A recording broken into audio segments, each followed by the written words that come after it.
Hello friends, welcome to sticky notes. இன்னைக்கு நம்ம என்ன பார்க்க போறோம்னா, how much and how many இந்த ரெண்டுக்கான டிஃபரன்ஸை ஃபர்ஸ்ட் பார்க்கலாம் வாங்க. ஹவு மச் அப்படின்றது இது ஒரு அன்கவுண்டபிள் நாம், அதாவது எக்ஸாம்பிள்ஸோட பார்க்கலாம்.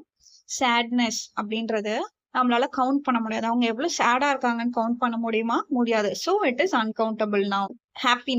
ஹாப்பினஸையும் நம்மளால கவுண்ட் பண்ண முடியாது. So it is uncountable noun. as well as வாட்டரும் நம்மளால கவுண்ட் பண்ண முடியாது. ஸோ இதுவும் அன்கவுண்டபிள் நவுன். ஸோ உங்களுக்கு புரிஞ்சிருக்கும், ஹவு மச்ன்ற வேர்டு வந்து நம்ம அன்கவுண்டபிள் கவுண்ட் பண்ண முடியாத இடத்துக்கு தான் நம்ம யூஸ் பண்ணுவோம். அதுதான் ஹவு மச். ஹவு மெனி இது வந்து கவுண்டபிள் நவுன்ஸ். இப்போ பாத்தீங்கன்னா எக்ஸாம்பிள்ஸ், ஃப்ரூட்ஸ் அப்படின்றத நம்மளால கவுண்ட் பண்ண முடியும். எத்தனை ஃப்ரூட்ஸ் இருக்கு அப்படின்றது, அதனால எத்தனை ட்ரீஸ் இருக்குன்னு கவுண்ட் பண்ண முடியும்.